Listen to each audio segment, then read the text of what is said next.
Kolkata league নিয়ে এবার দুটি বড় সিদ্ধান্ত নিল আইএফএ।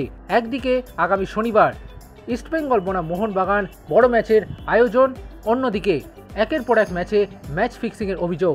এই দুটি বড় বিষয় নিয়ে এবার বড় সিদ্ধান্ত নিল বাংলার ফুটবল নিয়ামক সংস্থা। আকাশবাণী কলকাতা, শুরু হচ্ছে মহিলা মহল। উপস্থাপনা ও প্রযোজনায় বেলা দে। ডার্বি ম্যাচে মহিলা দর্শকদের মাঠে আনার ক্ষেত্রে এবার বিশেষ উদ্যোগ নিল আইএফএ, আর এতে আইএফএকে সাহায্য করেছে রাজ্য পুলিশের ডিজি রাজীব কুমার। তারই পরামর্শ ছিল যাতে আইএফএ মহিলা দর্শকদের ডার্বি ম্যাচে আরও বেশি করে নিয়ে আসে, এবং তার মতামত ছিল এতে অবাঞ্ছিত হিংসা কম হবে।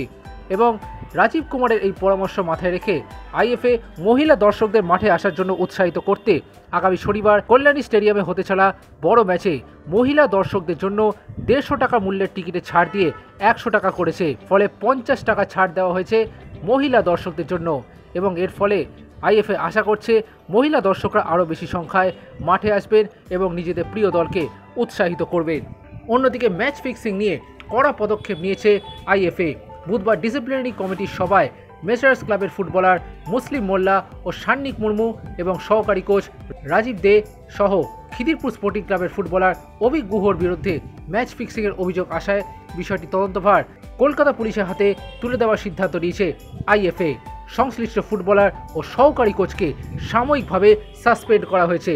যতদিন পর্যন্ত কলকাতা পুলিশের রিপোর্ট পাওয়া যাবে ততদিন অবধি এই সাসপেনশন বহাল থাকবে। অন্যদিকে মেসার্স ক্লাব ও খিদিরপুর স্পোর্টিং ক্লাবের বিরুদ্ধে ম্যাচ ফিক্সিংয়ের অভিযোগ আসায় সংশ্লিষ্ট দুটি ক্লাবকে শোকজ করেছে আইএফএ। তাদের উত্তর সন্তোষজনক না হলে পরবর্তী পদক্ষেপ গ্রহণ করবে আইএফএ।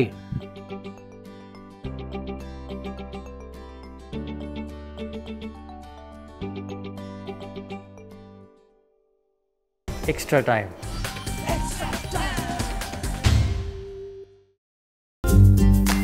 লেটেস্ট নিউজ আর এক্সক্লুসিভ ভিডিওর সঙ্গে আপডেট থাকতে এখনই সাবস্ক্রাইব করুন আমাদের ইউটিউব চ্যানেল। বেল আইকনে ক্লিক করতে ভুলবেন না যেন।